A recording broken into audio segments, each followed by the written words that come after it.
but we really didn't know his real plans were like that he was forming another band behind our backs. In the Philly scene, Cinderella was like the big cheese.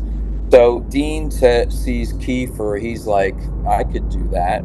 That meeting ended with him like yelling at us in the hallway and shoving Michael into a wall. Not only did he bail, but he was like, fuck you guys, fuck the name, you can have it, I don't give a shit. So everybody that used to go see Cinderella now was seeing Britny Fox, you know, and they grew like out of that very quickly. And when we got the Poison tour and we knew we had sold about, I don't know, 100,000 records already, was like, okay, this is actually happening now. You got to get off the road and make another record. And we're like, what? We sold 800,000 albums. Like, we could go platinum if we do another single video. Right. So Dream On actually was like the first one that was trying to eke in there. And then he goes and quits the band. Billy tried to talk to Mike, and Mike tried to talk to Dean, and Dean tried to get over whatever he hates about all of us and this and that. And it just like, I literally thought for a little bit that, man, this might actually fucking happen. Both of those bands came through Jimmy Dulella again. I should choke that bastard.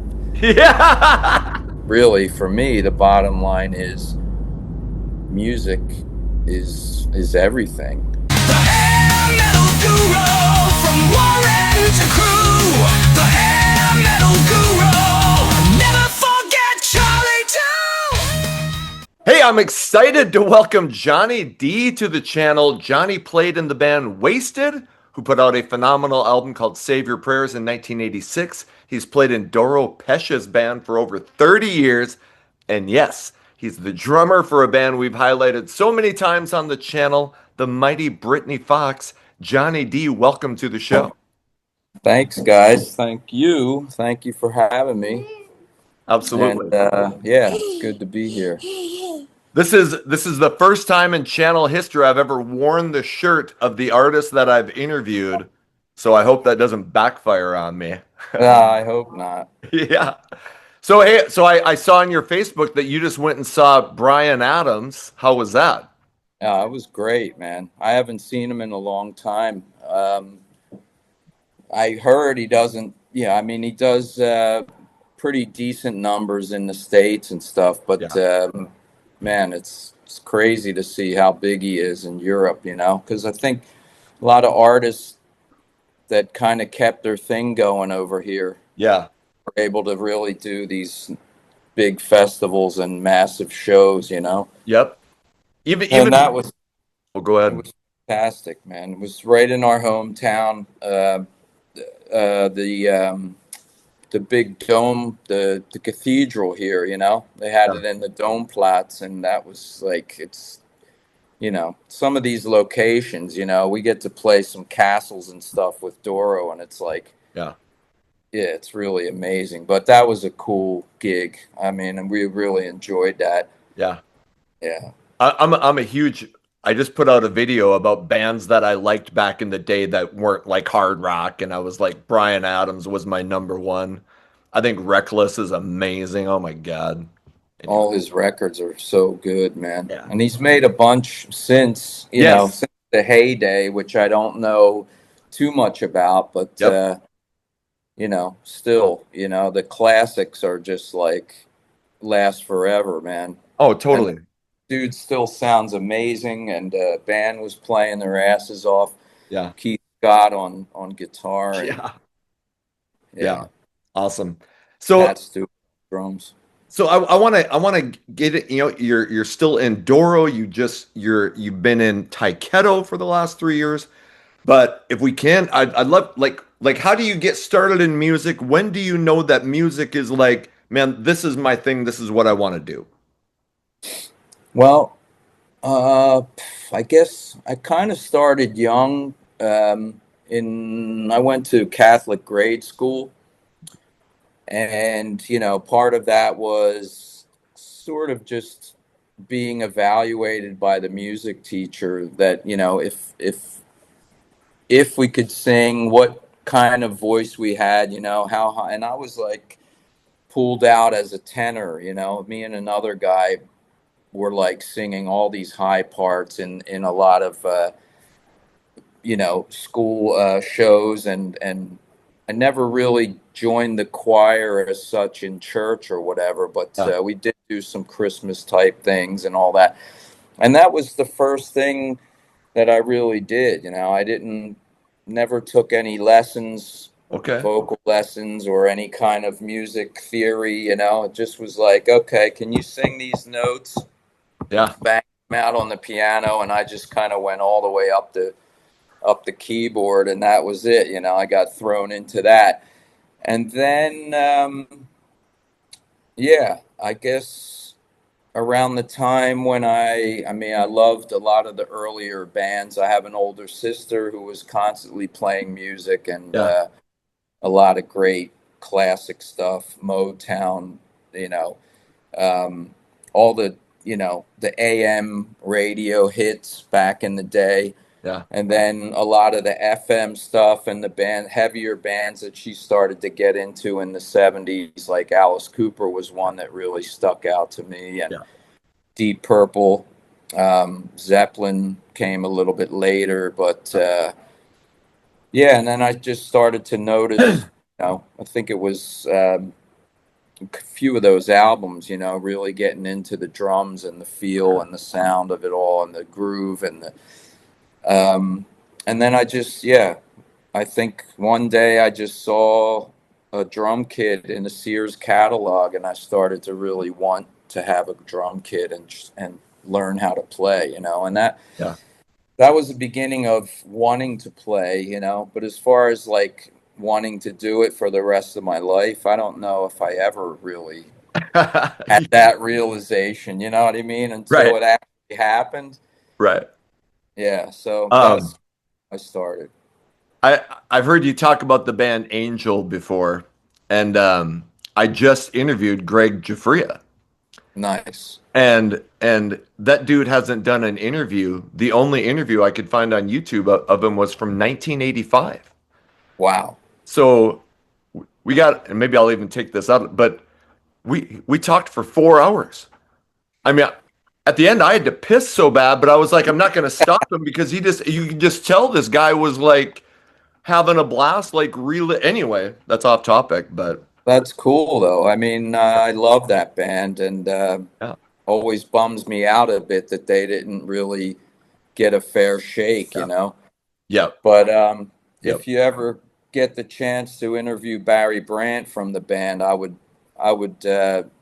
you know, I won't do sexual favors, but I'll be your friend for life. That Hey, would man, be that like sounds good. rubbing my belly, like I you might say, have to oh, push for the sexual favors, though. No, I'm just kidding. hey, hey, yo, it's a family show here. That's right. That's right. Um, okay. So you want to order some drums, you start playing, you're listening to all this classic rock. When is the first time that you join a group and actually are like, okay, we're gonna go out and do this. We're gonna play. Yeah. Well, kind of. Well, let's see. I mean, I started just like any kid with a few friends from the Yeah. neighborhood, and but I don't know if we ever had a full band from that original, those original get-togethers. But Yeah.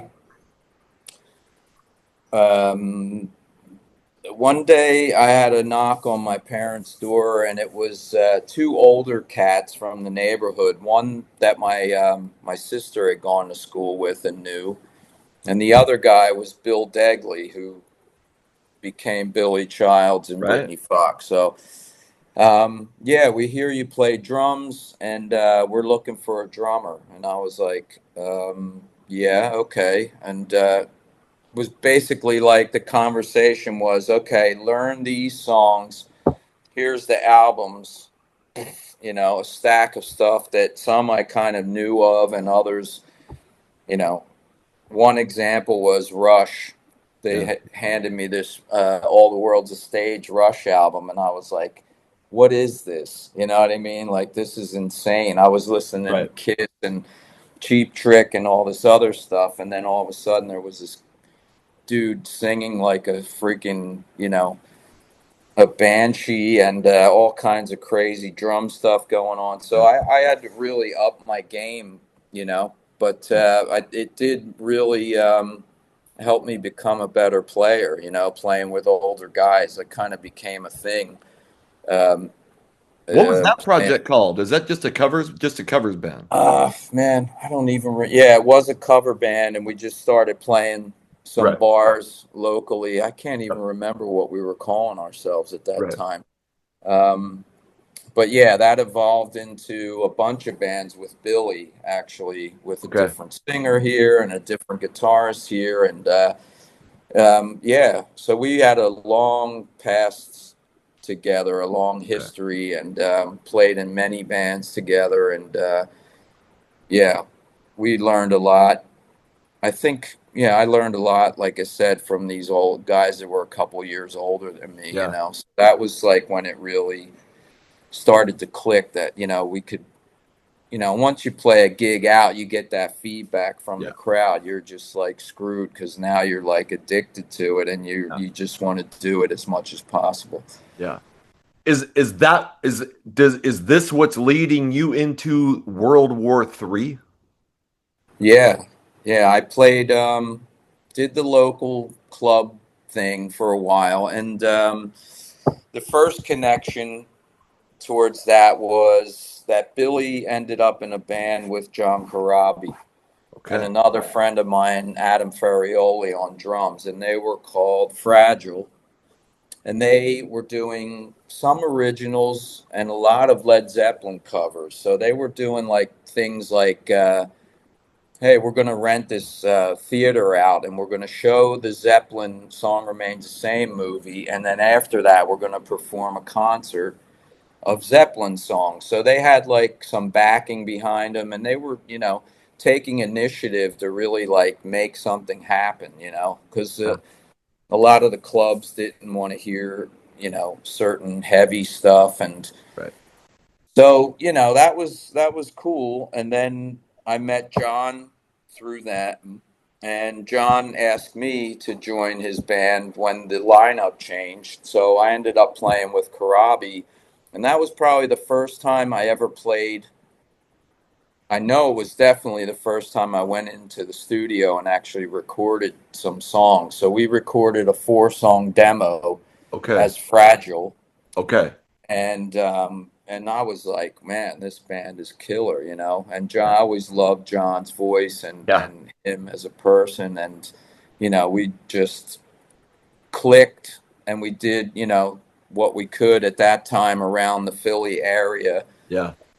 and and then some guys from the neighborhood saw me again and asked me to join, and at that time Fragile wasn't really going any further. I think John had gone up to New York to try to audition for another band, and so Okay. everybody was kind of like so itching to make it. Like Yeah. they, it was hard to stick it out with certain things. It's like we don't have time to fuck around. I want to make it now, so I'm going to go do this, or I'm going to jump ship for that band, and then that's when I went and played with World War III, Okay. because another connection was that Dean Davidson was playing drums in the band.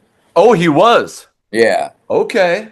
So Dean, Okay. when I first saw World War III, they were like one of the first real original bands to like put on their own shows. They would rehearse in a big barn. They would charge like $5 and get a couple kegs of beer Yeah. and go. People would go watch them put a show on. Basically, they're just doing their thing. Yeah. And that was cool. That was kind of something for underage kids to get into. We couldn't get into clubs, or Yep. some couldn't. So you could go watch World War III on a Friday night and have a beer and just like have a great time at a concert, in your neighborhood. So Dean was playing drums, and then when Dean got the idea to start fronting a band and singing and playing guitar, he quit and they asked me to join. Okay. I Okay. became the drummer in World War III, and we did some more recording with them, and we put out a record with a French label called Axe Killer. Yep. Got some write-ups in Kerrang magazine, so things seem to be like, incrementally going up for me. Each band I was in was sort of like getting to another Right. level, and that was kind of, it felt normal for me to try to follow that way. Yeah. Did anything ever happen with that Fragile demo? I mean, did it? No, no. What No. happened was I went to LA for like senior, or like right after I graduated. I went to Hollywood, and with a couple friends, and we sort of witnessed what was going on there Yep. with glam, or whatever you want to call it, the real early '80s Hollywood scene. Rat, Quiet Riot, all that. Yeah, Yep. yeah. And I went back to Philly, and I told the Karabi and the Fragile guys, I was like, dude, Philly is Philly, but you're gonna your mind would be blown if you saw, like, you know these Right. bands out there, and how Right. the scene is just like cooking. You know what I mean? Like, you could go out there and play, get into this scene, and possibly be the next Motley Crue or whatever. Right.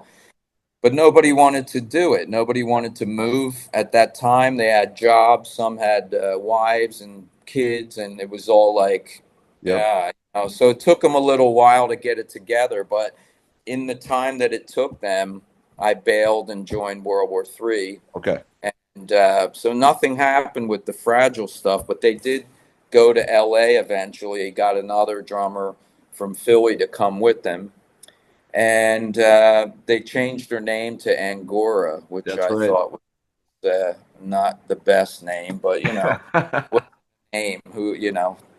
All Right. names suck until they become famous, and then it's like, oh, Def Leppard, yeah, sure, cool. Right. Right. And yeah, and they did the whole LA, you know, grind, if you will. Gene Simmons, this one, who wants to help, who wants to, make money off of these guys, and then yeah, so I guess they took that as far as they could, until John bailed to join the Scream, and then later Motley Crue and stuff. But yeah, nothing ever happened of that Okay. original demo. I actually haven't heard it in a long time, but it was pretty cool. I, I know that's I mean stuff like that, like these fans that love this music, like if they knew they were going to hear the early incarnation of John Corabi and yourself, that would be like Right. anyway. I'm sure. Yeah, I wonder if it's on YouTube. I'll have to do a search. If Yeah. not, I don't know if it was John or Jimmy Marciano, the guitarist that I played with. I love, and he's a great friend. And I think he mentioned getting me a copy of that. So yeah, Sure. Sure. I have to Okay. get that out there for the fans to check out.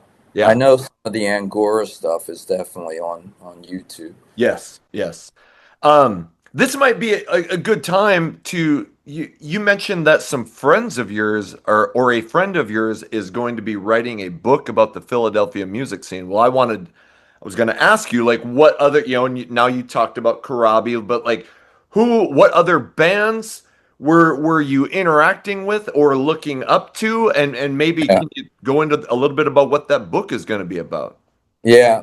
Okay. Well, um, it's about the heavier Philly rock scene. You know what I mean? Because Philly's got a long history of great music, from the '60s, '50s, all the way back, and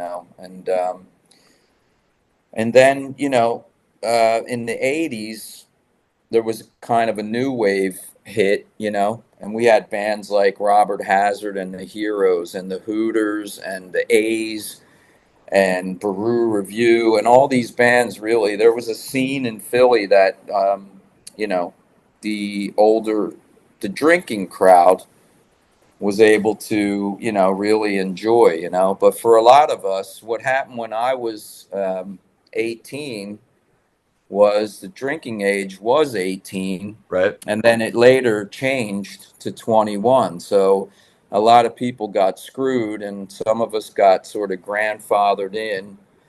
But it kind of fucked around with the whole music scene, because now Yeah. you had to be 21 to get in a venue to see a band. And so um, the only cover bands, you know, I mean, it was a big cover scene. So we would go out to check out bands, and some of the heavier bands would be playing in the venues. And one in particular that we all kind of fell in love with was called the Dead End Kids. Now, if you talk to anybody from my day or that scene, you're going to hear about them because they were sort of our Rat or Motley Crue or some Yeah. whatever you want to call it on the Philly side or the Yeah. Jersey Shore. So I went down to a club in Wildwood, New Jersey on a summer night. Walked into this club and saw these guys playing, and it like blew the top of my head off because they were doing shit that nobody else. I mean, it was like, am I scared? Am I freaked out? Am I loving this? Am I like, seeing something that's like fucking unbelievably cool? And, these guys were doing crazy makeup, the hair, they were sort of like zombie looking dudes, and they were great players. They were playing great covers, Yeah. doing stuff like, a lot of Bowie, Yeah. and they also did a song called Midnight Moses, which is the Alex Harvey Alex Harvey. uh, song. And so, like, none of us knew that song. At least I didn't, and a couple other people I know didn't. And that was something that, like, was what the hell song is this? Is this their song? Or Yeah. so it was funny how this, like, filtered down into a next generation, like all of a sudden everybody wanted to play that song or be like the Dead End Kids or, Yeah. so that's how I think the book leans toward that sort of scene and how it developed into the original scene, which eventually got you the signing of Cinderella, Heaven's Edge, Britny Fox, Tease, Rough House, Yeah. all these bands, Tangier. A lot of us, did eventually get to the point of being recognized and signed. And that's kind of the era that this book called When We Rocked is covering. Who's writing that? Two guys, two friends of mine. I grew up with their older brother, Antonio Aloya and Mick Michaels. Yeah. Um, yeah, they put it together. They did a lot of research. Yeah. They were there as well. They Yeah. both, players and have been in different bands around town and stuff like that. But they're kind of like from my neck of the woods, Norristown, Yep. Conshohocken, a little bit outside of the Philly suburbs. And yeah, I'm not sure if it's their first go at a publication, but it's Yeah. definitely been a cool labor of love for them, and they've been kind enough to let me be involved, and I wrote the foreword for it, and yeah, Awesome. looking forward to that. Do you know when they're talking about having it out? I think it shouldn't be too long because they're Okay. starting to post like test pressings and stuff like that. It might actually be in the next weeks or month or Okay. so. Okay. And it's called When We Rocked? Yeah, yeah, it's something under that about the Philly rock scene, but Sure. yeah, we rocked. Sure. I interviewed Reggie Wu, and I mean the off that dude's like the nicest dude I've probably ever met. Like I wanted to be his best friend after the interview. I'm like, man. So, Yeah, but he was talked about the Dead End Kids. And so after that interview, I went on this big YouTube rabbit hole and started watching like yeah, you can see, how influential they would have been doing like the guitar flips and shit like right. exactly. That guitar spin went around the world and back, you know what I mean? And now Yeah. everybody credits whoever, but that's where we all saw it, Right. Right. Um, okay, so I'm going to keep my eye out for that book because that would be something I would buy. I totally am into that stuff. Uh, Cool. how does what happens with World War III that ends that project? Basically, I guess we couldn't really, you know, probably the same thing that ends a lot of bands, you can't agree on certain things. And Chicks and drugs? No, I'm kidding. Sorry. no, in this case, we had like a little bit of a reborn Christian thing going on with the vocalist and the two brothers that started the band. They weren't into that stuff at all. And Sure. funniest thing is that the singer and his wife started getting involved in the business side of things, and Okay. that you know, nobody knew what was happening until like, oh, well, the record's here, and it was like, what the hell is this cover? It was like a painting of the apocalypse and the Yeah. Antichrist being born and all. I was like, okay, we're fucking done. Nobody's gonna get this. But Yeah. I'd say the biggest problem was that we didn't go over to Europe to really take advantage of what had been started with some Kerrang Yes. uh, write ups and now being on a French label and stuff like that. But yeah, I don't know. Okay. I Okay. was I was so young and just Yeah. into the music. I wasn't even really aware of what the hell like the business part of it was. And Right. Yeah. so yeah, unfortunately, I bailed Yeah.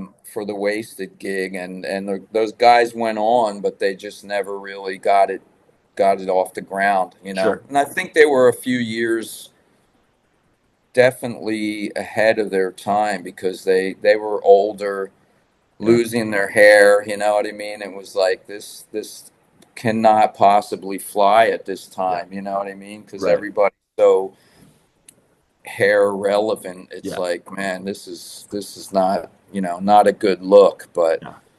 you Yep. know. How do you get hooked up with Paul Chapman? Charlie, shit, my dog. How do you get hooked up with Paul Chapman and the Wasted gig? Okay, so one day I used to buy Kerrang pretty religiously. Love that thing. Yeah, and I'd read in the front news section that Paul Chapman from UFO is now living in Florida, and he's got a band, and he's looking for players. He's looking for a keyboard, guitar, rhythm guitarist, a la Paul Raymond or Neil Carter, kind of utility guy. Right. So I go to my best friend at the time, Jimmy DeLella, and I Yeah. was like, dude, this is you, man. This is you. You can do this. Paul Chapman is in Florida, man. It's like not even in Europe. He's like in America. Yeah. He's like, holy shit. So I think there was an address to write a letter to. Yep. Are you heading out for a walk? No, no, I'm just yeah, I'm opening the patio door so she can go outside. Jeez. Charlie. Yeah, so there was either a phone number or an address to write to. Yeah. Send your resume or whatever, and contact Paul here. So he did, and not too long after, we were like rehearsing in his basement, and his parents, would be upstairs, and they yelled down, "Jimmy, somebody's on the phone. I can't even understand what the fuck he's saying." He's got some kind of weird ass accent. And Jimmy picks up the phone, and it's Paul with his Welsh accent. Right. Hey, Jimmy, I really like your package there. Can you come down and have a play with us and all? And he was like, "Are you kidding me? Yes, let's do this." So like a week later, he loaded up a U-Haul and drove down to Florida and started playing with Paul Chapman from UFO. And I was like, I can't even believe this. My best friend is like now in a band with somebody who's a fucking rock legend, Right. from one of our favorite bands. Yeah. I mean, we fucking loved UFO. Yeah. And so, so yeah, so that was that. And then it was like they sort of started, they got as far as they could in that scene, but nobody was really, stepping up and doing anything with it. So Paul kind of got frustrated and he said, you know what, I'm going to take our demos to England Okay. because I know everybody there. And I think maybe we have a better chance of getting a deal from over there. So he did. And he started, you know, footing around. He had went to Music for Nations Yep. and was looking for somebody to get it and to want to help, and apparently he ran into Pete Way while he was over there, who was looking for a replacement guitarist for Wasted because they had a young guy who didn't really wasn't cutting it for one reason or another. Right. And Paul was like, okay, my band's not really taking off. I'm fucking running out of money. What do you got coming up? And Pete was like, well, we got a record to be done. We're going to be on tour with Iron Maiden for some shows in Britain. And Paul Yeah. was like, okay, I'm in. Yeah. So Paul took advantage of that and rejoined Pete in Wasted. And then when they got to the point of making another record, they needed a keyboard player, so Paul brought Jimmy in, Yeah. and they did a record called The Good, the Bad, the Wasted, That's right. which you may have heard, which Yep. was a great record with Jerry Shirley on drums from Fastway and Humble Pie. Yeah. Yep. And killer record, they started doing some gigs. They did the Maiden tour, and again, hit a wall. Yeah. And so Steve Harris stepped in and wanted to help Pete, because they were great friends, and Pete was a huge inspiration to him, including his striped trousers and everything. Yeah. And so, they started talking with EMI, Maiden's label, and they were like, yeah, we love the band, but, we can't get this shit on the radio. This guy's voice sounds like he's been gargling with, like, razor blades. Yeah. Yeah, but it's, that's the vibe. It's Wasted, man. It's fucking cool and all. And they were like, yeah, well, come back later. So they started thinking we need a singer that can like keep up with this radio sound. Right. So they really didn't know who they were going to get. And Jimmy pipes up and he's like, you know what? I saw this dude one time singing in a club in like New York in a band called Allied Forces. And I don't even know his fucking name, but I'll tell you one thing, that dude could sing the shit out of everything. So we're talking no internet, no name, no phone numbers, nothing. We're just trying to hunt this guy down, right? So they're contacting. I know a lawyer in New York. Maybe he knows him. Oh, I'll call this dude. I'll do the blah, blah, blah. You know, and after all that, finally somebody goes, "Oh, Danny Vaughn. Yeah, I'll get him in touch with you guys." And they got Danny flew him over to England to rehearse a couple things, and then they went to Israel to play a festival as sort of like a test run. Yeah. And I guess, they got the green light after that. So Finn unfortunately got sacked, but Yeah. Danny got the gig, and then it became like a whole different band because they had this kind of AOR sound, and they were really pushing to Yep. write in that direction, and that's when we started to get together. Well, yeah, I joined after Danny did, not Okay. much longer after, but yeah, then we started working together and writing those songs for the next record. What did you think? Like, Are you a fan of the Save Your Prayers album? Is it, what do you think of it? Well, I love the record. It's my first ever major label recording, Yeah, and that's, you know, I'm a huge UFO fan. I mean, I love Pete and Paul. Danny's voice speaks for oh itself, shit, and he just, the fact that we joined together, not knowing each other, and just like we were two kids thrown into yeah, a lion cage with these two veterans, and yeah, learning the ropes from these dudes, and we learned a lot of, I think Danny, to quote Danny, was of what to do and what not to do. right, But a fucking amazing time, man, to yeah, just be able to all go to England. First of all, my first time ever there, to get yeah, together in a house or a farm or like a studio and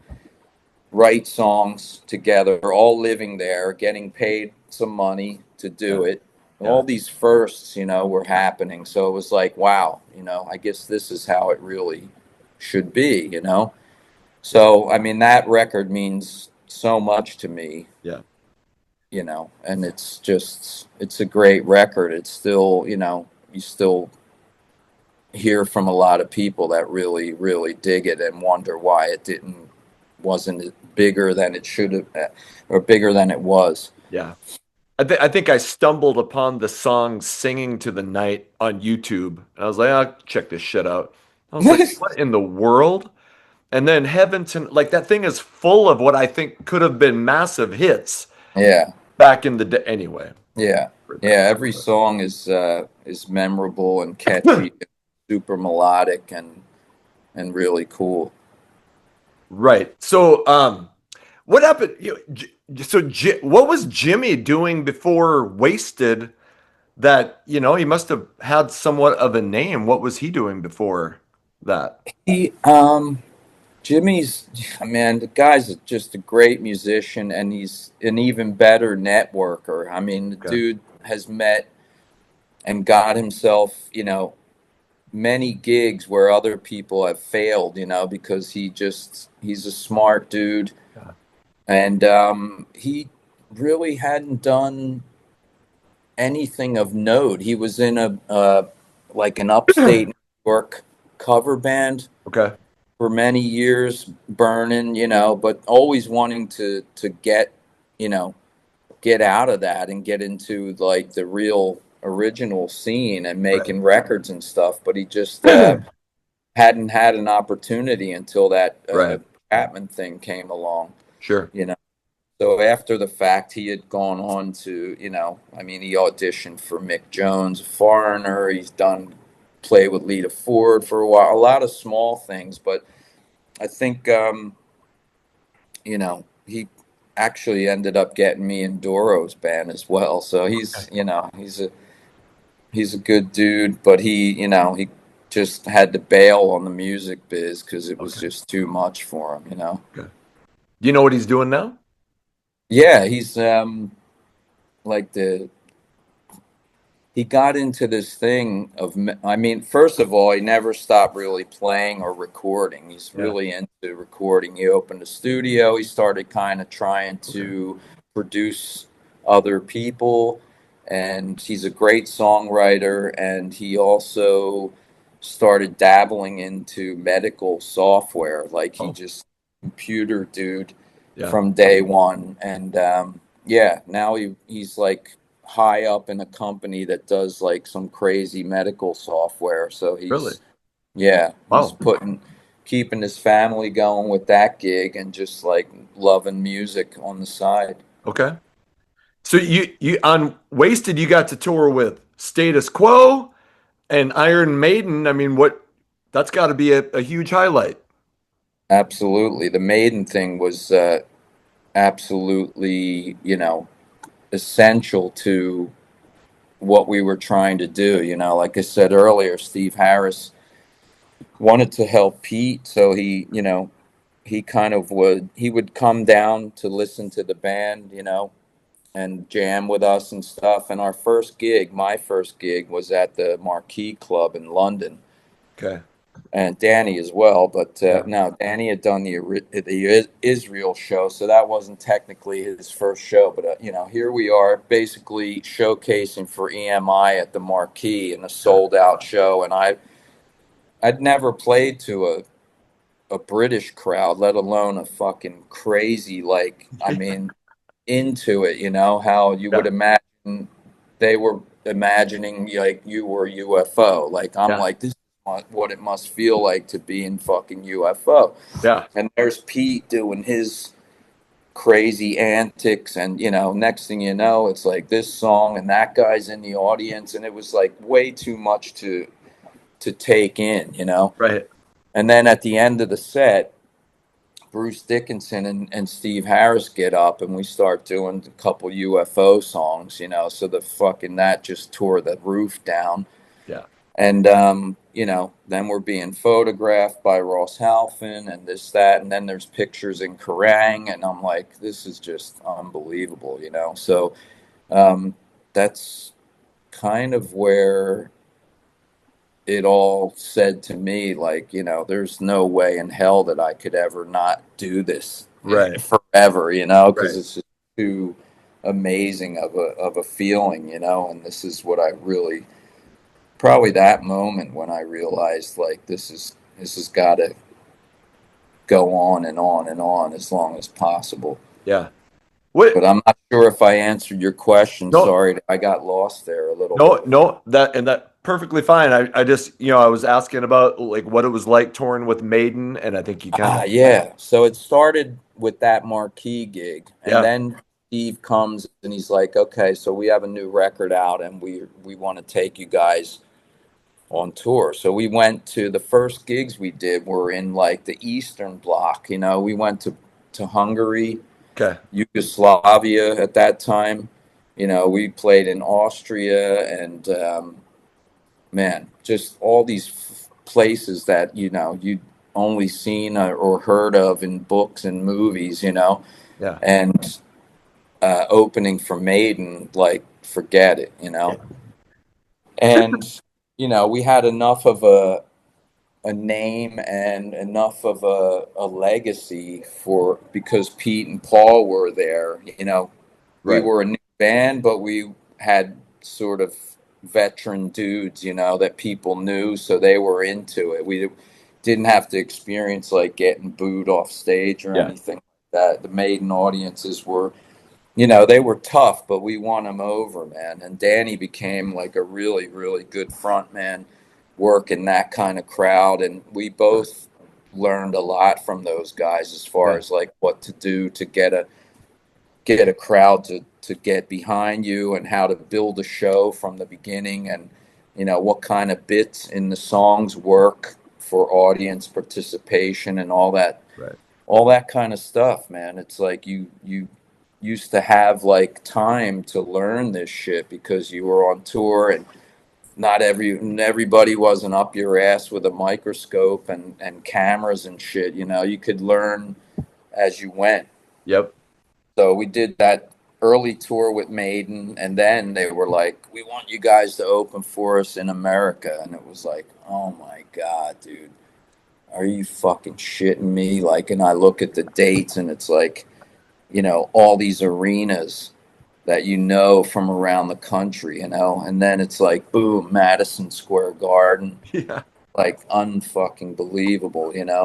We didn't play the Spectrum in Philly, which would have been a highlight for me. But I mean, to Right. play the Garden Yeah. was still a big deal, and a lot of the other places were just fantastic too. So we just, we were freaking out, man, on that tour. It was amazing. It was probably the best thing ever. And they treated us so good. I mean, we Yeah. were like Steve's bros, like Yeah. he's gonna make sure that everybody fucking treats us good and Yeah. stuff like that. So it was perfect, man. It was a perfect first touring situation. It seems like a dream situation. And I mean, you got this great album. You get probably one of the most sought after tours of the year. Like, what do you think went wrong? Like, why did that album because anybody who knows that album talks about it like, oh my God, it should have been like. What do you think happened? Yeah. I think it probably, to me, it confused people because Wasted sort of was, you know, kind of founded on Pete Way, of course. But Right. yeah, Wasted, I mean, the dude, he would fall down on stage and just, just be a crazy mess. And it was like, throw down, break bottles, rock and roll.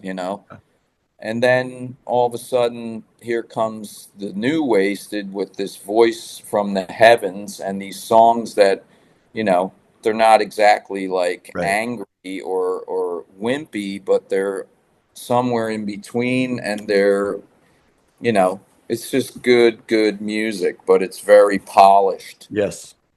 Okay. hoping for a radio hit.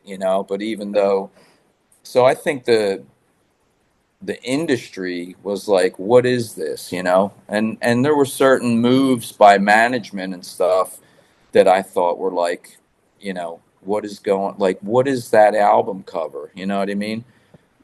The European record had Pete on the front, which was okay, kind of crappy graphics or whatever, but a cool picture of a dude and his fucking bass. Yeah. And then it was like the American label was like, nah, we need something more identifiable. So they come up with whatever the hell that is on state on the record. I still don't know. And then the video, the same thing, the band in performance, but with these sort of recreations of the person on the album cover. And I don't think people knew where to put the band. Right. Okay. So there was nothing like you could really latch on to. It's like you didn't really know who we were.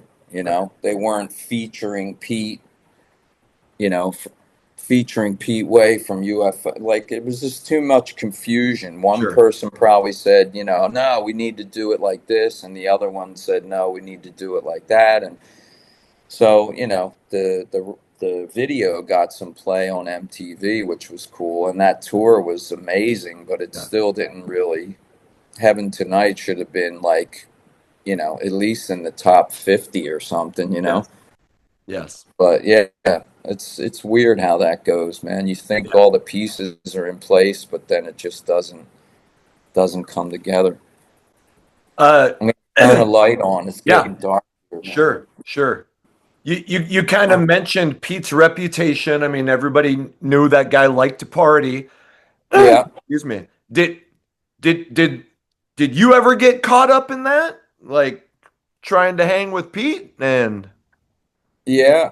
I'll tell you, when the whole thing started, I was kind of like, these guys don't seem very like legendary, you know what I mean? Like everybody's kind of acting very respectful, and Pete was very timid and, yeah, Johnny, great mate, let's fucking go. Would you like to go for a run? And I was like, huh? But what I later realized is that there was so much riding on this, you know, this this deal yeah, and this part and time of the band that Pete knew that Steve was really going to bat for him. And if he fucked this up, yeah, it was not going to be a good thing. So Pete, really did a lot to get himself back in shape. Um, he started running again, which I didn't even know he was like a runner in high school and stuff like that. yeah, But, um, so he started getting, eating good and getting himself in shape. And they would still drink. I mean, believe me, we would go, even at rehearsals, man. They were like drinking this shit called Special Brew, Carlsberg Special Brew, which is like the strongest beer you could get at the time.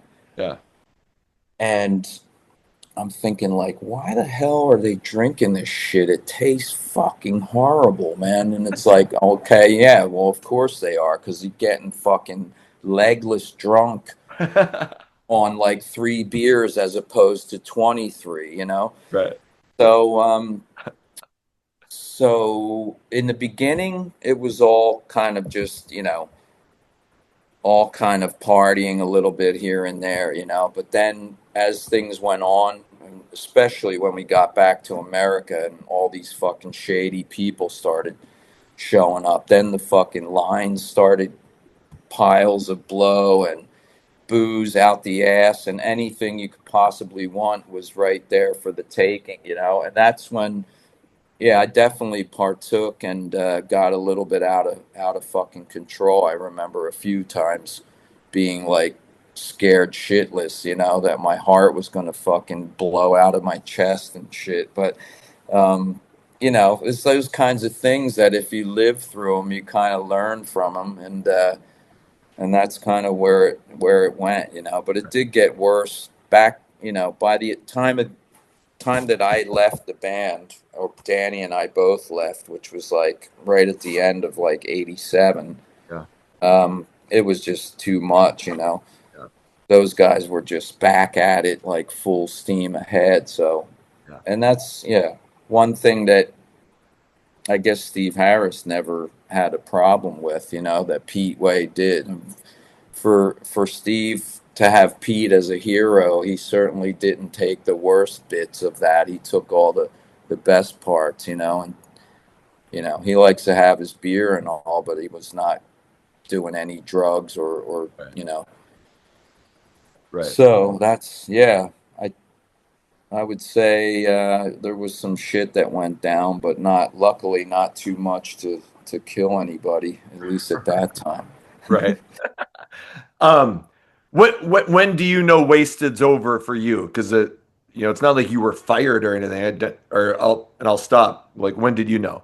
Yeah, it was unfortunately very not very long into, you know, the whole good time that we had going on. I mean, I left out the Status Quo tour, which was in Europe, which was completely the opposite of the Maiden thing. I don't even really need to talk about it because those guys were such wankers. They treated us like shit, and it was not really even remotely a good billing because their fans are so intense and really like, here we come out with our, like, you know, shiny pants on and just like doing this fucking sort of like, you know, uh, I don't know, glam rock on speed or whatever on steroids, you know, and they're just doing their Rumpty Dumpty, you know, which is fine, but it's like, you know, the audience didn't really care for us, and they were kind of looking down their noses at us and stuff.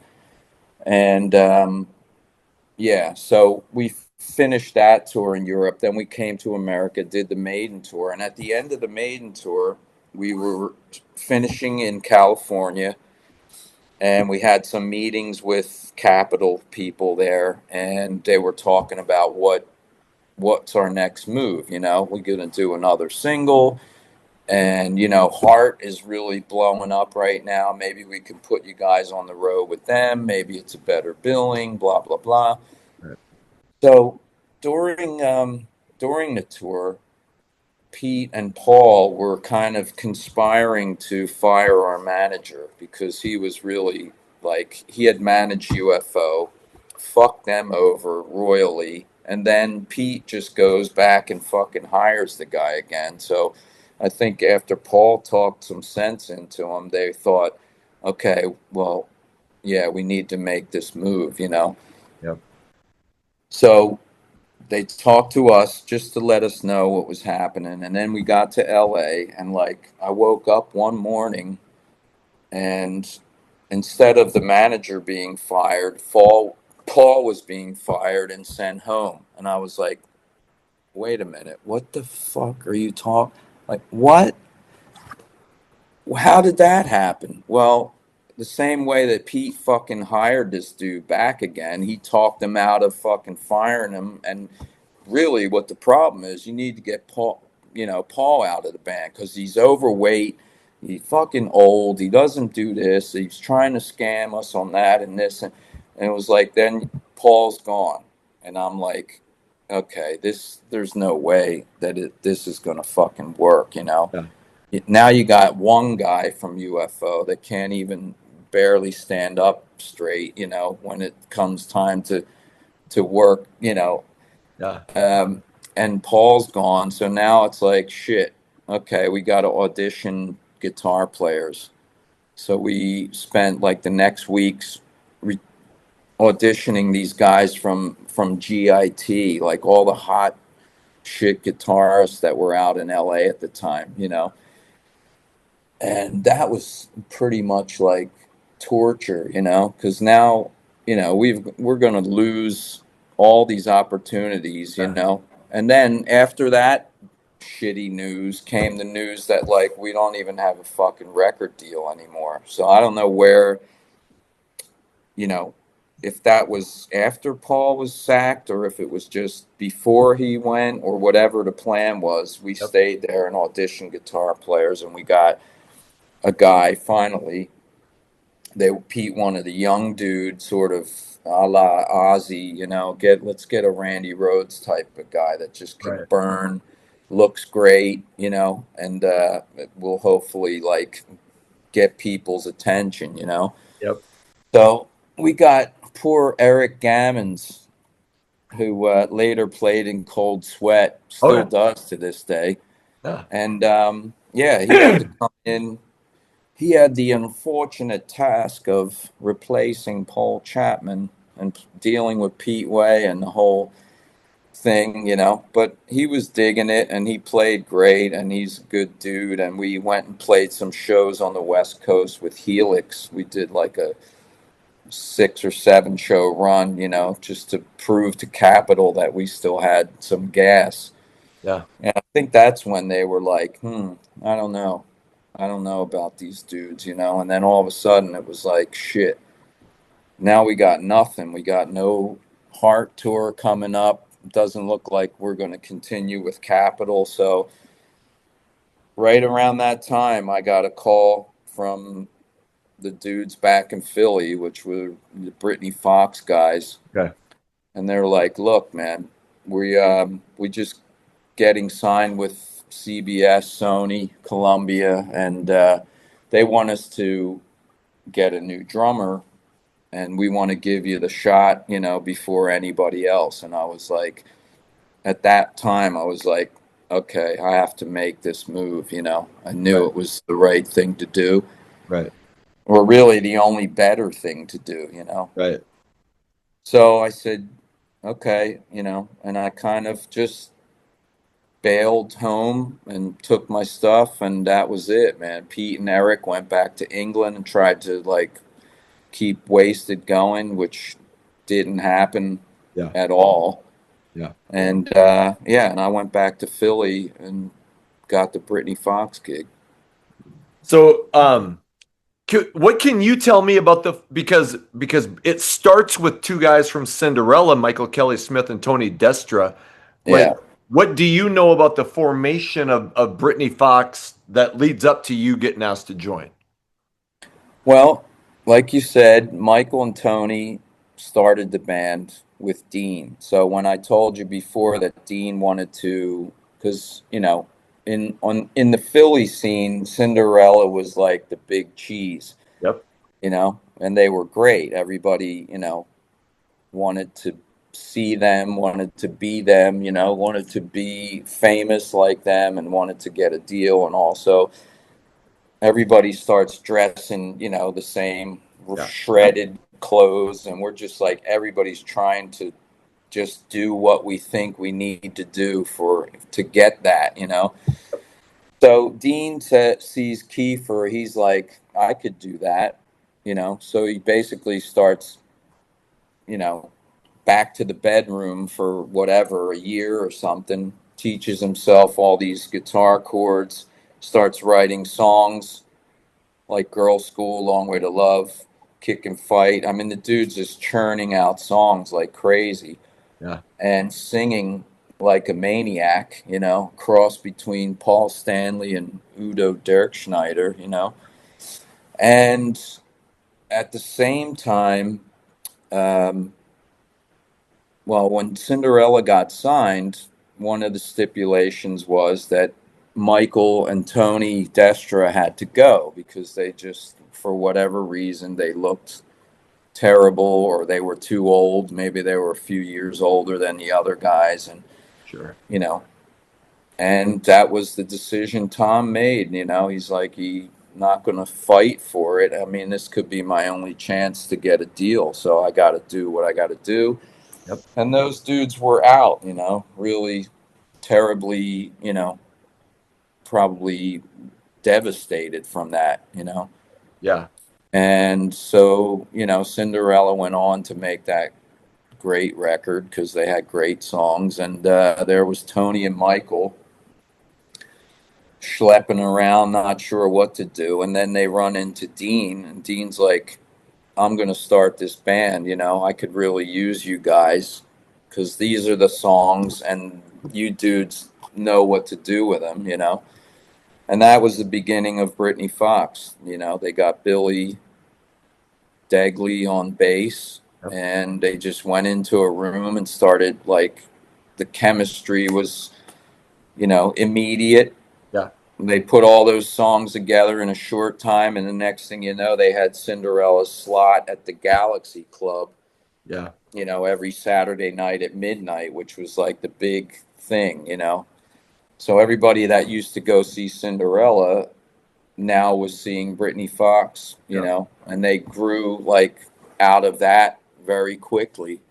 Got a lot of interest, started getting write ups and fanzines and all kinds of stuff. And people, I mean, the songs were undeniable. A lot of people didn't really care for Dean's whole thing, but, it was what it was. And a lot of people liked it. And that's how it went. So they were showcasing for a label, um, and apparently it went really well. I think it was Nemperor or some subsidiary label. And Tony, who was known for, being quite an excitable dude and driving fast sometimes, was super excited. And he just like jetted home to tell his wife, it's looking really good. We might get this fucking deal. And he just drove so fast, he like lost, car flew in the air, hit a tree, split into pieces, and he was just done immediately. And the guys got there after that and were just like, yeah, man, Yeah. this is like the best, worst fucking night ever. Right. So then, after a little period of inactivity, they decided to get Adam Ferrioli to come in and replace Tony. And we were friends since we were kids from Conshohocken, and Billy and him played in several bands together. So he was a natural fit. And then the band, they got their shit together again and started to climb even further. They Yeah. started to play bigger shows. Right. And then the weirdest thing happened was like Cinderella asked them to open for them at the Wildwood Convention Center. And, Mike was I guess Tom was throwing Mike a bone after, having to dump his ass.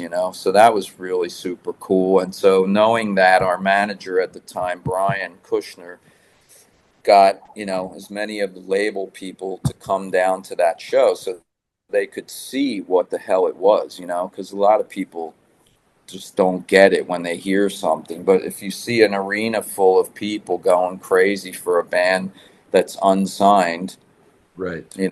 So yeah, so CBS, Columbia said yes after seeing the band open for Cinderella, and they had a record deal, but they wanted to change the drummer. So unfortunately, Adam was told, it was his time was up, and that's when Michael called me and asked me if I wanted to do it. And that, a few weeks later, we were playing the last shows before we went in the studio to make the first album.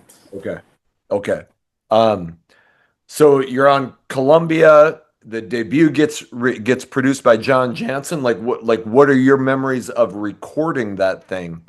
And like when you got done, were you like, "Yep, that was the way we wanted it"?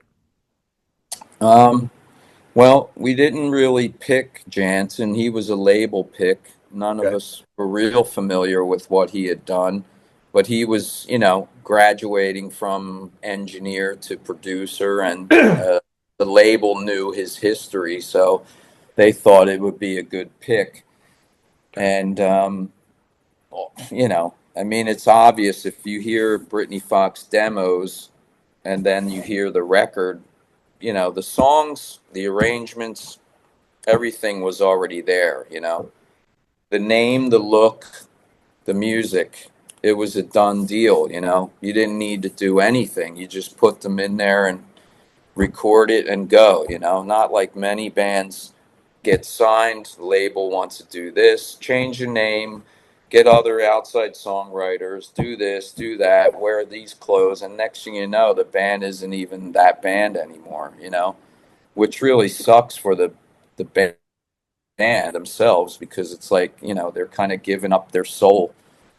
So we knew, just re-record these songs. There's the record, let them pick the songs, but they were all songs that were obvious. I mean, Girl School, Long Way to Love, Fun in Texas, Stone High, every one of them was, a live concert favorite, and there was no surprises basically. So we just went in to the warehouse in Philly with Jansen. The budget was really low. Yeah. We got like 80 grand to do the first album.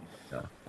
Did it in a matter of, a week or something, basic tracks in 7 or 10 days, and then started doing overdubs, guitars, vocals, all that. And it was done, and pretty much like photo shoot, packaging, boom. Really, but it was, yeah, I mean, it was super exciting, to do that, to know that you're putting out a record that's going to be like on CBS, and they're really into it. And then we started to see like the promotion machine Yeah. of that kind of thing when they're into something, which we didn't really have with Wasted. We had Right. all this fucking publicity with Britney, but the most important thing was obviously getting the videos on MTV. Was it, the image was you guys came up with that, right? That wasn't like, I mean, Yeah, kind of inspired by Cinderella in a way. So you guys yeah, it came was on board. Dean. That was Dean's thing. He took a, you could say he took a page out of a bunch of different books, but basically he came up with this story that he has some Welsh ancestry and a girl named Britny Fox, not spelled that way, but probably more like the traditional spelling. Right. And, he thought, whatever era, what about like frilly, ruffled, you know, clothes and shirts and, looking like sort of, you know, that they did at that time. And yeah, and it was like just you know, that much different than everything else, Yep. that it had its own little niche that we could, sneak in there somewhere. Absolutely. Yeah. Do you remember when you realized like holy shit, like girls' school is really blowing up into something? Yeah. Well, um, the first video was Long Way to Love, and Yes. that got played Got some quite play. a bit, and records really started flying off the shelves. Yeah. So when that sort of ran its course for a couple months, we got out on the road with Poison, started getting these like arena tours and stuff. So we knew at that time when we got the Poison tour, and we knew we had sold about, I don't know, 100,000 records already. Yep. It was like, okay, this is actually happening now. So next was, okay, what this next single is going to be? Girl School. Going to go to LA and do a video. We got this big name producer, Mark Rashofsky. He sent the treatment for the video. We would get these things and read them and just laugh and be like, this is fucking ridiculous, you know? But this guy actually, you know, it's like, why would you take those lyrics and that idea and try to turn it into something like this dude got it? He's Yeah. like, okay, girls' school. Yeah, it's a girls' school. You know, what will happen in this place? Okay, she's in love with a rock dude or they like rock. It's what the song is about. So they made the video about what the song was, you know? It's like, it's not brain surgery. Um, and they did a great fucking job. I mean, Oh it's the shit. best video we did, you know, and it just worked perfect. And, you know, hot chicks, rock and roll. I mean, it was all it needed to be. And then that blew up. Yeah. And then all of a sudden we had a gold record, you know, Yeah. 500,000 copies sold and still growing. Yeah. And we're still on tour, you know, just playing these big shows every night and doing interviews every morning and in stores and signing autographs and all this crazy shit. And it was just like, just a good time. Well, so you toured with Poison. Was there any other tours? How long were you out with Poison? I think it was like 3.5 months or something. I could be wrong, but it was a lot of dates. We went across the country like twice or did a big, you Yeah. know. And let's see, what else? Yeah, what else did we do? On the first album, we did shows with Joan Jett because we were with the same booking agency. And then we got the Rat tour. Yes. And that was Rat, us, and then Kicks. And that was a great tour as well. Um, and then we did the rounds again with that, you know, Yeah. and yeah, we just kept going until the label felt like we should, you know, shouldn't keep going anymore. But that's when we started to like disagree with some of the choices that were being made because they wanted us to come off you got to get off the road and make another record. And we're like, what? We sold 800,000 albums. Like, we could go platinum if we do another single video. No, no, no, no, no, no. So, yeah, that was, I think, a big shitty move that we had to do that and to agree with, you know. Then you start to learn really playing the game of the label bullshit. You know, you can't really fight. If you do, then you get tossed aside, and if you don't fight, you're going to get made to do something you don't want to do, and that, you know. So it was like the greatest time and the weirdest time as well. I saw you guys with Joan Jett in Fargo at the Civic. Anyway, that was like my second big concert of my life, and Oh, cool. it was amazing. So yeah, so there's you don't put out a third like Girl School hits big and there's Yeah. no follow-up. Well, we did save the week, Oh which yes. Shit, you're right. yeah, Forgot but about that. that sort of didn't really do it, you know. Yeah, And I don't know if that was like the silly lyrical right. title or the I mean, I think he meant well with that song, but I just don't think the average person really got Yeah. into that, you know.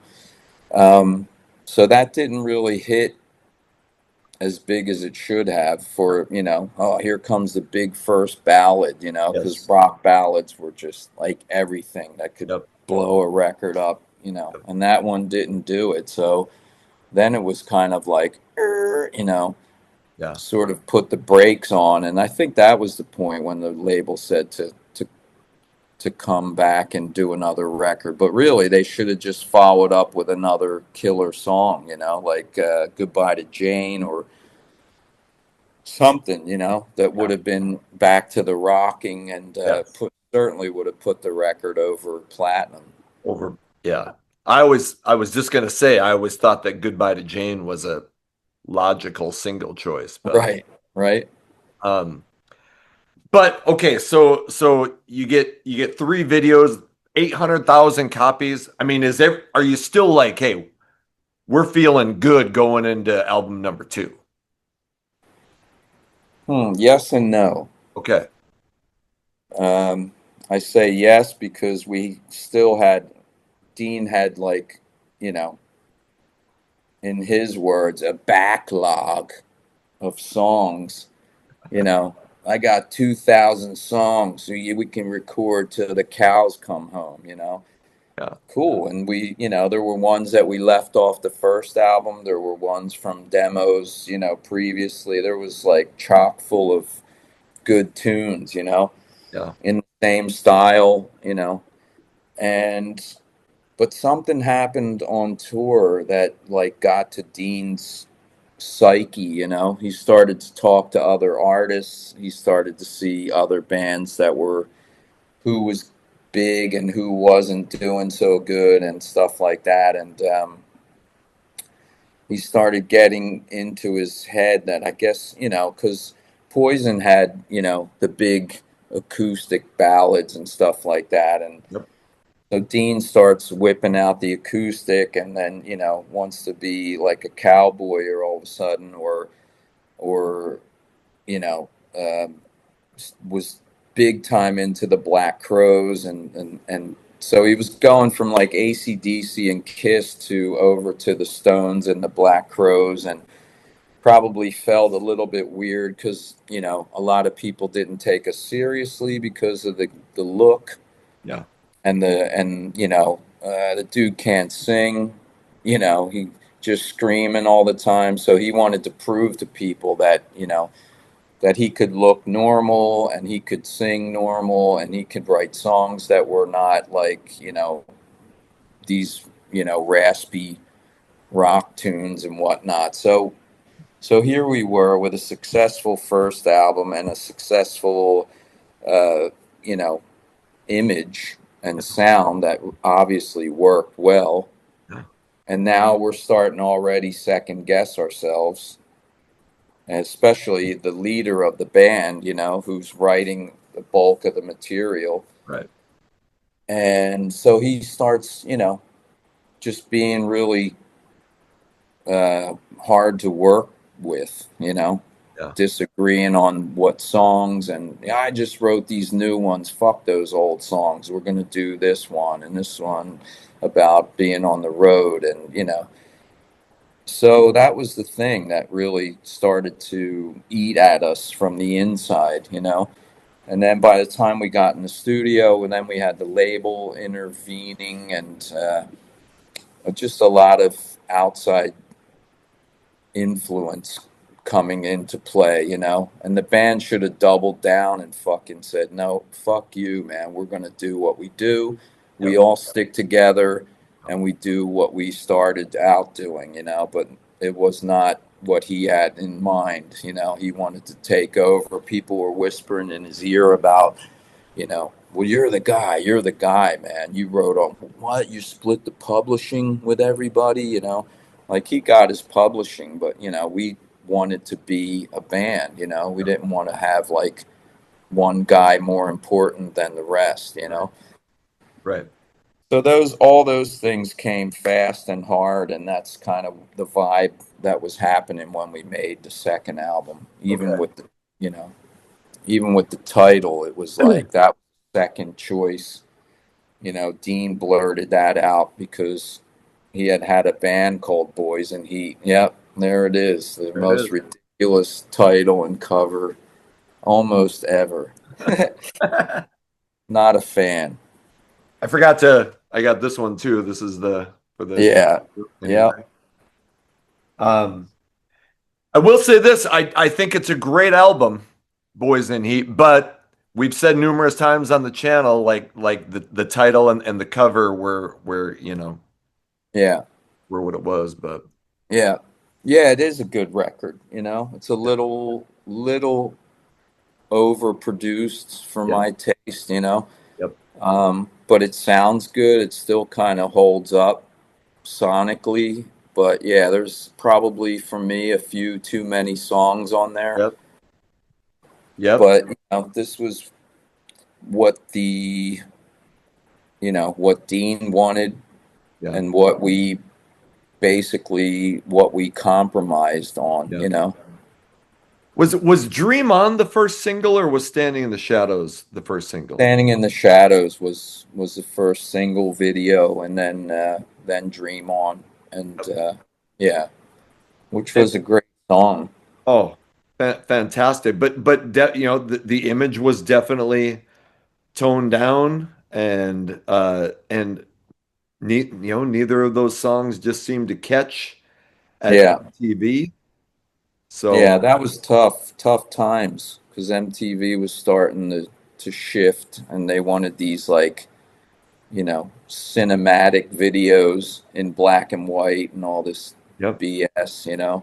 So you were playing that game as well as playing the keep the singer, you know, on simmer as opposed to fucking overload. So it was like really, really treading, you know, hard ground at that time. yeah, And but the funniest thing is that when Dream On hit the radio, it actually did start to fucking make some waves. yep, And that was probably the worst possible time because Dean was basically had one foot out the door already, okay, and which is a shame because our live money started to go up yes, even though we were just headlining clubs. You could tell, like with a radio song, was the first radio song we actually had. yeah, That's another thing for longevity. If you just have MTV hits, videos, and you don't have any like long-standing radio right, play, which we had zero on the first album, right, then you're sort of you've created this facade of like these guys are fucking huge, but they yeah, don't have any really you know solid hits on the radio. right, So Dream On actually was like the first one that was trying to eke in there, yeah. and then he goes and quits the band. I remember hearing Dream On in Fargo on the rock station, and I was like, holy shit. Like, that was something unexpected from Britny Fox, Yeah. but I love that song. Hmm. There was talk of you guys maybe getting on the Kiss Hot in the Shade tour. Is that correct? That's correct. There And was even posters made that it was happening, but I think they put tickets on sale, and the initial sales weren't really okay, knocking people over. So Kiss decided to just wait it out a little bit. right. And in the meantime, we had a brand new record out, and we were like, we got to do something, you Yeah, know. And so we, I think in between that downtime, Slaughter started taking off, and they ended up getting that tour yeah, in our place, which, great for them, sucked for us. yeah, And yeah, that could have changed a lot, if that tour would have I just come back from Europe with Alice Cooper, that went really well. And then we could have jumped on that Kiss tour and really like boosted the record. yeah. But yeah, the downtime was another thing that really killed the momentum. Right, right. You said Dean kind of had one foot out the door. Like when did you realize that oh shit, there's something's brewing here? We didn't really know. I mean, we knew we weren't getting along good, and Yeah, he was like, really sort of like,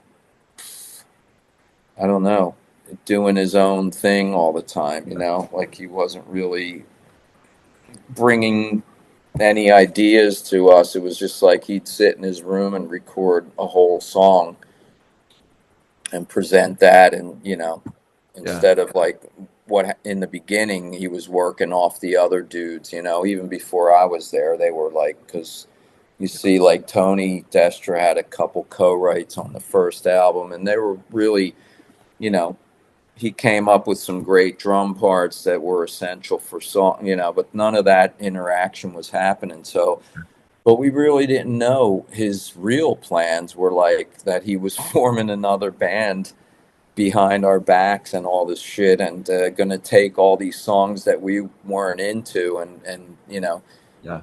make the basis for a new thing, and until we had like a break at home, and then we came back for some other shows, and he like sprung us, you know I mean, he didn't even. We tried to call like a band meeting because we knew something was just. He was just unbearably, you know, uh, not present. And we were like, let's just get Brian up here to talk to him. We'll all sit down and try to fucking see how we can work this thing out.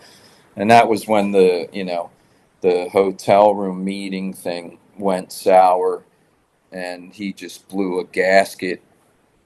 Even though he could have honestly just said, you know what, I had it, I got a new band, and I'm just going to bail. But he had sort of, I think he felt he was probably scared to do it, so he got aggressive, which was like one of his tendencies. Yeah. He would have these like aggressive blow ups, if he didn't get his way, or somebody said something that he didn't like, or criticized him in any way. Yeah. So yeah, so we're in a hotel up somewhere in New England, and yeah, that meeting ended with him like yelling at us in the hallway and shoving Michael into a wall or door, and threatening all of us, with bodily harm and stuff. And then like later that night, he was on a train home to he could get back to fucking start work on his new band, which was already like all the members picked out already and Right. everything. Stevie Rochelle from Tough was on that tour with you, and he's talked a little bit about that. But I was so glad to get your perspective Yeah. of that night. But Yeah, same, he knows pretty much. We were managed by the same guy. He knows kind of what went down, but he was, you know, I think we were shocked. He was just pissed the fuck off because Tough lost a whole lot of money and a oh whole yeah, tour of the East Coast, and so that sucked big time for them. yeah. What is like when that happens? Are you guys like, well, shit? I mean, was there any thought given to, well, maybe that's it, or when did you decide, you know what? No, we're going on. Well, first, I guess the stages of that are like, like disbelief, and then fucking anger and all the other shit. And that took a little while to all get through all that. Yep. Of course, we wanted to, when we found out it, like he had a band already, we were like, just, you know, sort of like on a mission to get it, to keep it going, just Yeah. get somebody that could do it. And not only did he bail, but he was like, fuck you guys, fuck the name, you can have it, I don't give a shit, and all this stuff. And I was like, here's the guy that basically created this thing, Yeah. came up with the name, and now all of a sudden he doesn't want it anymore. Yeah. So I don't know if he felt like we ruined it on him, or if he, should have done things differently from day one. It's funny how singers have this thing where they, in the beginning, when they need everything from everybody, it's all good. But then when, you get to a point where they're the ones doing the interviews, and they're the ones, maybe writing the majority of the songs. And then all of a sudden it's like, well, wait a minute, I want this and I want that. And Yeah. it's like, dude, why not just play with the rules that we started out with, and everybody could be fine. You could go make a solo album if you want, Right. which would have been a better career move for him, probably, because it kind of killed his thing as well. Yeah. So we just, yeah, we kind of waited it out and talked it out, and then eventually, not too long later, we just started, after the initial wave of interviews and stories in the magazines talking about the breakup and all the nasty shit, we started getting like word out that we wanted we were looking for another singer, and we wanted to get submissions and check some people out. So you get Tommy Paris. How do you discover him? Just through a normal, I think we got a demo and a few photos in the mail, and thought like, oh, the songs are pretty cool, but man, this dude's voice, is pretty fucking amazing. It Yeah. cuts through like a razor blade. Yep. And um, so we may not have, you know, had him at the top in the beginning, but definitely in like the ones to fucking consider. Yeah. But he really came into his own when he came out to actually audition, Yeah. when we met him in person, heard him sort of, you know, interacted, you Yeah. know, Right. and then it was obvious. I think the clincher was that Billy sent him home with a couple musical ideas, and the shit that he sent back was like, okay, yeah, this is the dude. Yeah. Um, I talked to tons of Britny Fox fans, and it's remarkable how many people say that "Bite Down Hard." And I've said it myself. I think "Bite Down Hard" is the best Britny Fox album. Yeah, yeah, I could agree. I mean, it's certainly it's the one with a cool heaviness. You could tell that we weren't like awkwardly trying to be anything at that time except for us. Right. Right. And with a guy that could sing 1,000 light years beyond what the original guy did. But he could never be the original guy, but he also, you know it was a different thing, better Yep. in a lot of ways, Yep. and we felt way more like a band, like a unit, and everybody got their say and their chance to throw ideas in, and we you know, tried to make it the best that it could be without really offending people. It's very sensitive to, when somebody presents an idea or a song that they maybe worked a lot on, and then everybody else or one guy goes, Yeah. you know, it's hard to really put that across as like, hey, no offense, but Yep. maybe there's a better song we could use, or Right. you know. Was the writing for that? I mean, was it pretty collaborative, or because Dean had done most of the writing before? Yeah, it was in the sense of, yeah, you had Billy and Michael putting, a lot of the musical riffs and ideas down, and Tom as well, because he was playing guitar and he can play keyboards, and so he's very musical, a good writer as well. So I think, but it was collaborative. One or two songs came up just as we were rehearsing the other songs. Somebody would have a riff and we would start playing it, and next thing you know, there's a tune like Black and White, for example, and that we all got a credit on because we just kind of jammed it out and Yep. did it that way. But the others, yeah, there's, I would say that hierarchy started to like appear again, where it's like, okay, I got the better songs, or what's wrong with this song? It's fine. It's another good song. Well, no, I don't think so, and all that kind of crap. So, but overall, yeah, it was much more of a collaboration, between the four of us trying to pick the best songs. The album came out October 29th of 91. A month earlier is when Smells Like Teen Spirit comes out. Like, do you remember your feeling as you start to see the grunge bands start to, I mean, were you like, uh-oh, oh shit, or At first, I didn't really notice. We were too wrapped up in what we were doing, and we were too concerned with like all that fucking downtime that we had. and that we lost a lot of fans, Yeah. over this thing. But we also had like this, we had a desire to prove to people, because Dean was talking shit in the press about us, like that basically we were lazy fucks that didn't do anything and didn't want to sing and all this stuff, or practice, or I remember that.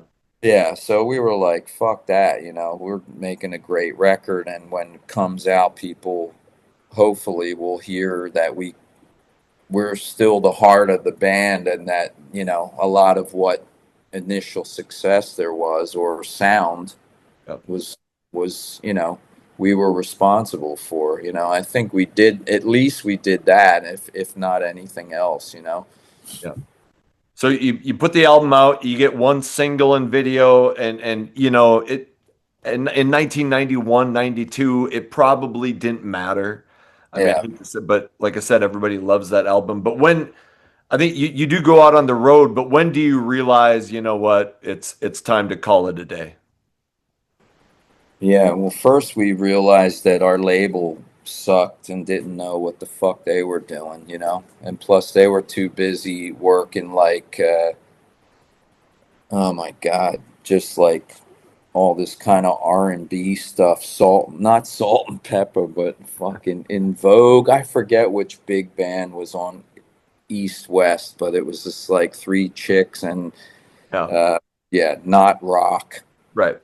And so, we did everything we could to try to push through all those barriers. But in the end, you know, and then when you have a label that's second guessing, it started to be like the Wasted thing all over again. Like, what are we going to do with these guys?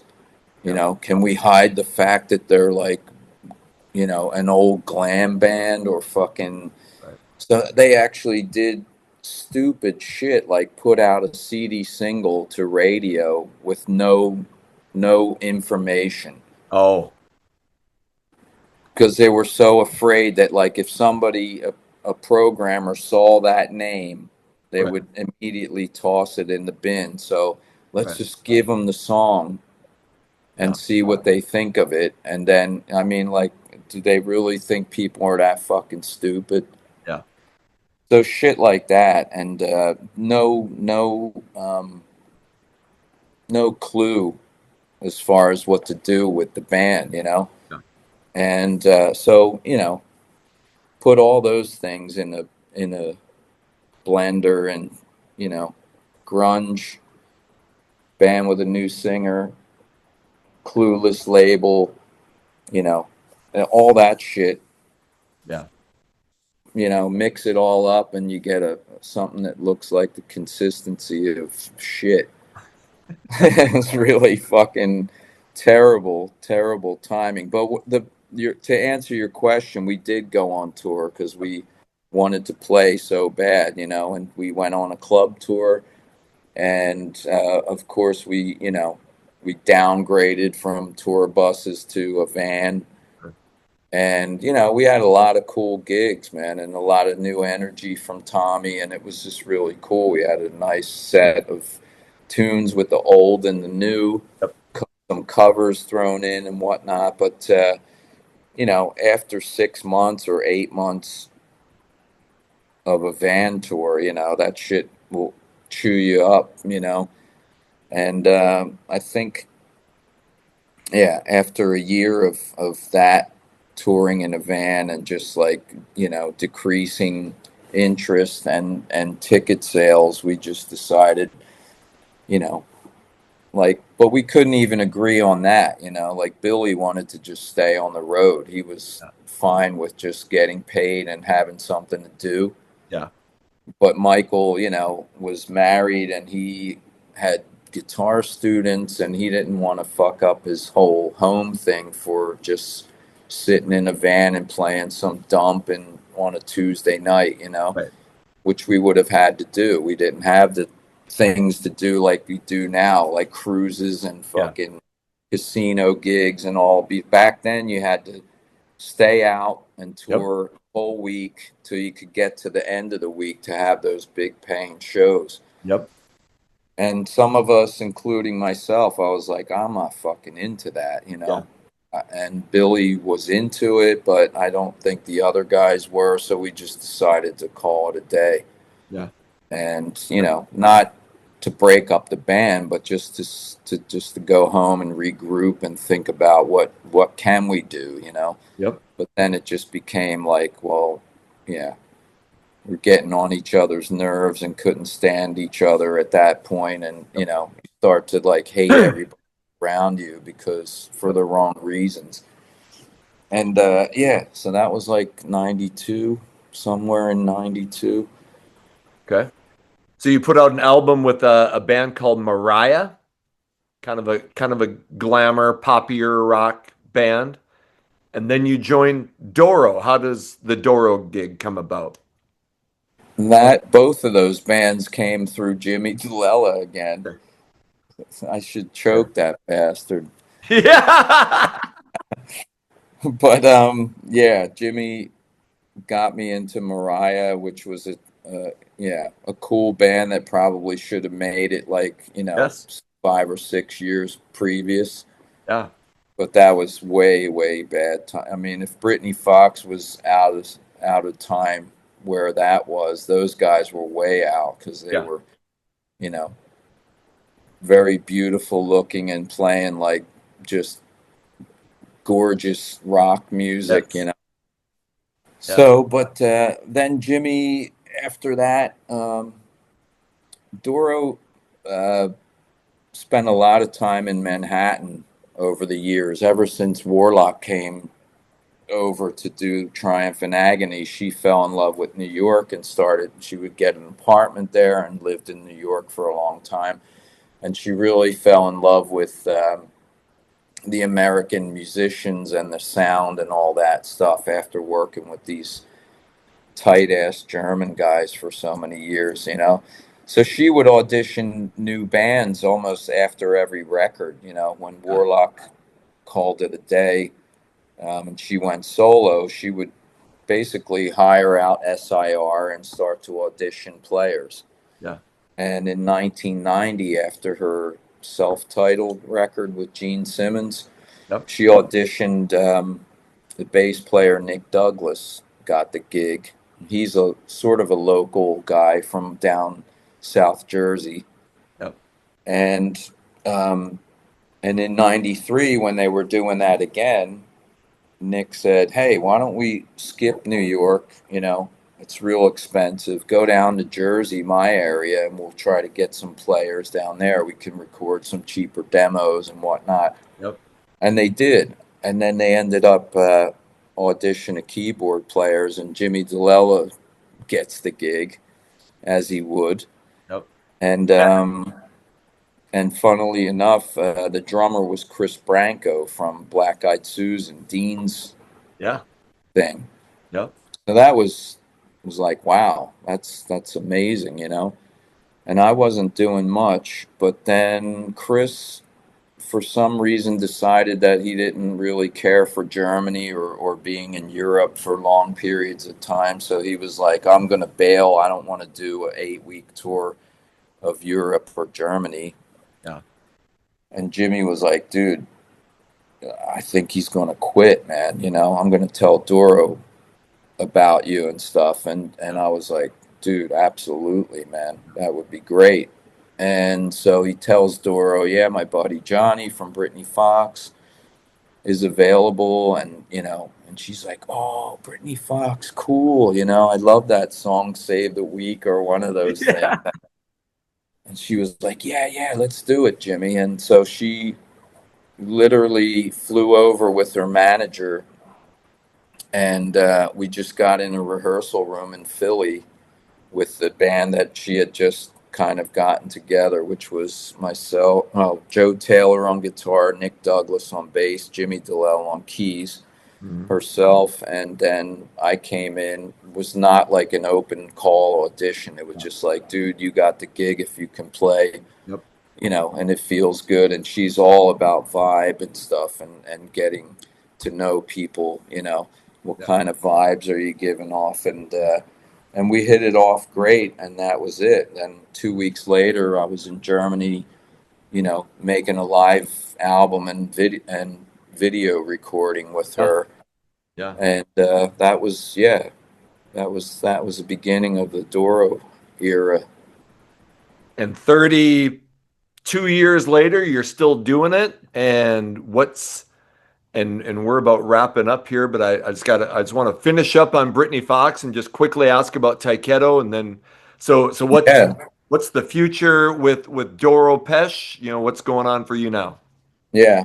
Well, Doro's a workaholic. She loves doing what she does. It kind of means everything to her. So she's just gonna. I see her continuing to, keep making music, keep making her fans happy. We got like different sort of things that have come up, trying different angles, just to keep things fresh. She started a little Rhine River cruise in Germany.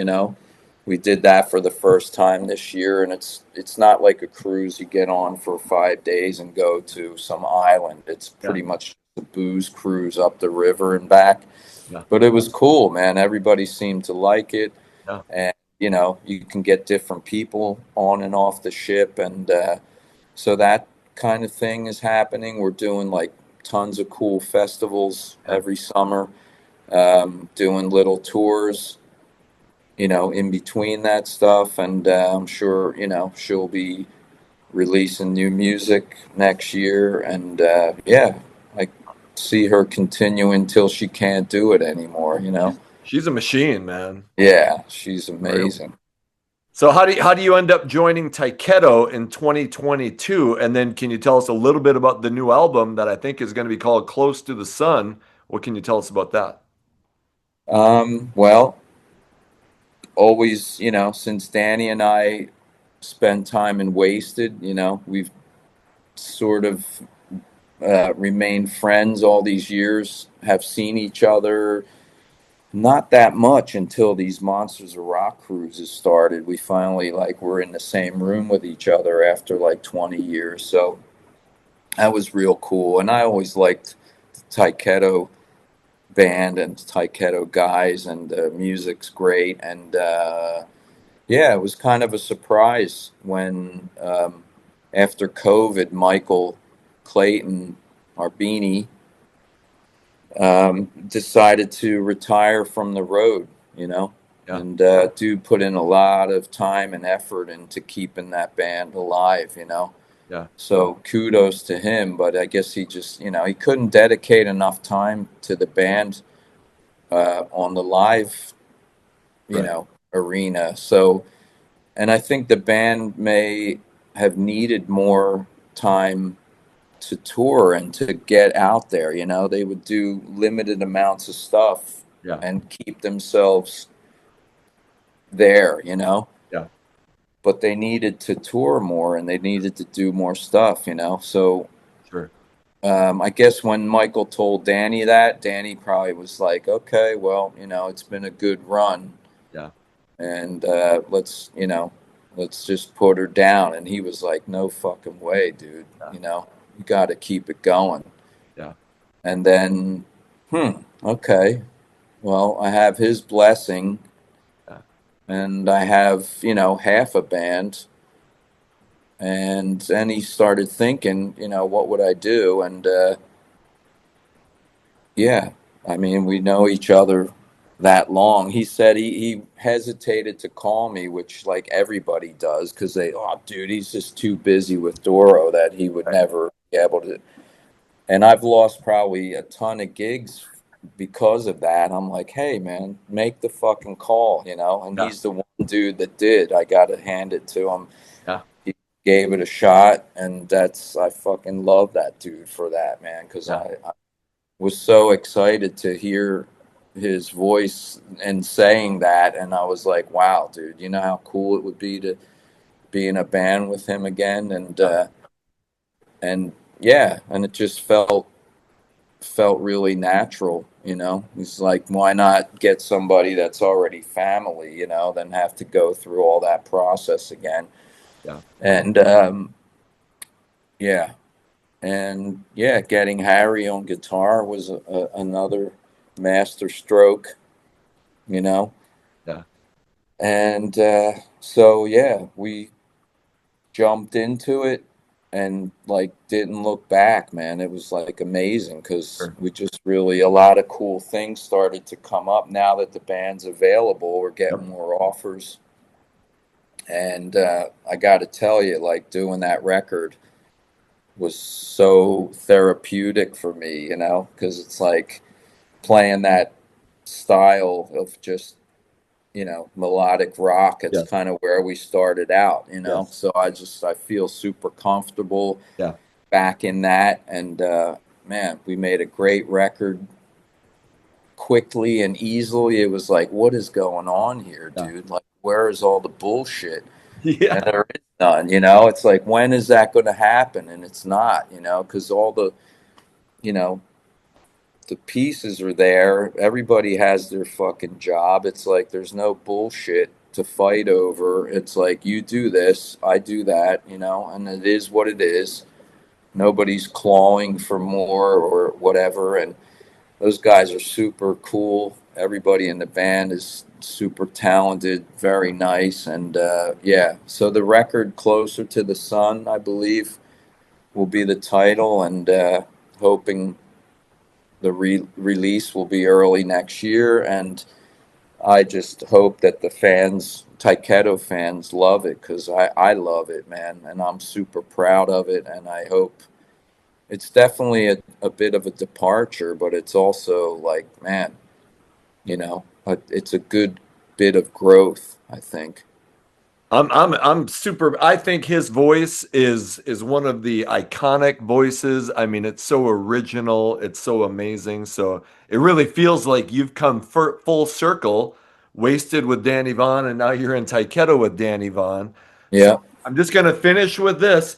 There have been various Britny Fox reunions over the years. You put out a live album. You put out an album called Springhead Motor Shark in 2003.